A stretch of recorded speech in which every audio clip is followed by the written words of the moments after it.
La plupart des personnes confondent fréquence et vibration. Prenons l'exemple de l'eau potable, qui peut prendre trois formes différentes: la glace, liquide et vapeur. Il s'agit de la même chose.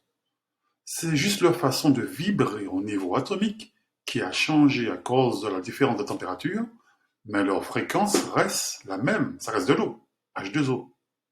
On pourrait donc définir la vibration comme une variation thermodynamique de l'activité des atomes et des molécules d'un corps.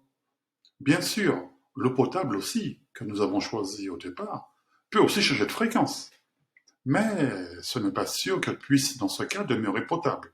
Elle peut devenir même empoisonnée simplement parce que la nouvelle fréquence ne sera plus tolérée par celle de l'organisme.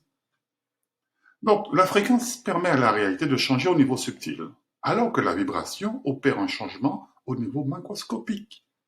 La fréquence est polarisée car elle peut être positive, comme l'amour, ou encore négative, comme la peur. Alors, contrairement aux idées reçues qui se propagent dans les écoles de mystère, les différents niveaux de réalité que nous connaissons, physique, éthérique, émotionnel, mental, etc., correspondent à la fois à des changements de vibration et de fréquences visibles et invisibles.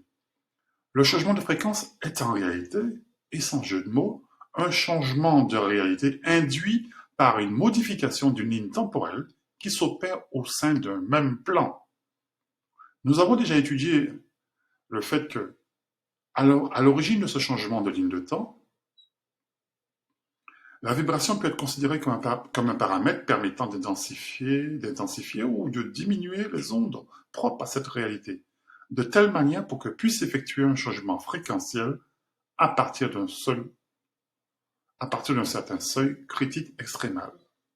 Ça peut paraître compliqué ce que je dis, mais je vais prendre un exemple pour que tout le monde puisse comprendre. Lorsqu'un individu décède, la vibration de son corps physique atteint un seuil critique, bien entendu dans le sens anthropique, où le désordre est maximal. Il ne peut donc plus rester dans le monde des vivants et doit par conséquent changer de plan d'existence, donc de fréquence. Il ira logiquement dans le plan qui soit le plus compatible avec sa forme, avec sa nouvelle forme. Il est donc logique de penser que le même genre de transition ait lieu dans le sens inverse. Cela nous aiderait à comprendre la raison pour laquelle les âmes choisissent leurs futurs parents pour leur incarnation sur le plan physique. Mais par contre, cela ne donne absolument aucune indication sur le phénomène qui déclenche leur mort dans l'astral. Alors, on peut se demander quelle peut être la nature et la cause de la vibration critique qui font que les morts soient en passe de revenir chez les vivants avec un nouveau corps, pour une nouvelle expérience, et en plus sous la forme de nouveau-né. Franchement, moi, je n'ai pas d'idée définitive. Mais je pense que cela doit être lié forcément à l'énergie puissante des relations sexuelles des vivants, et oui, mais surtout à la façon dont elles sont réalisées. Vous savez, faire l'amour sur la stricte marine d'anodin, surtout quand c'est fait dans un but de procréation. Donc moi, mon hypothèse est la suivante.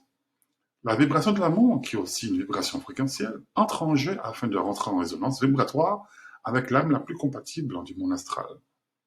Et c'est pareil pour les autres fréquences, telles que la peur, la violence, la haine, ainsi que les enfants qui sont nés d'un viol, par exemple, donc qui sont nés sans amour, eh ben, eux non plus ne dérogent pas à cette règle, à ce principe de résonance.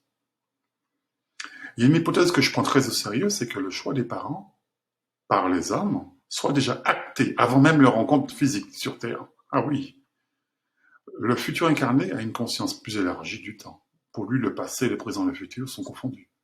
D'ailleurs, c'est une hypothèse qui est déjà connue, qui est très bien présentée dans la théorie de l'univers bloc d'Albert Einstein.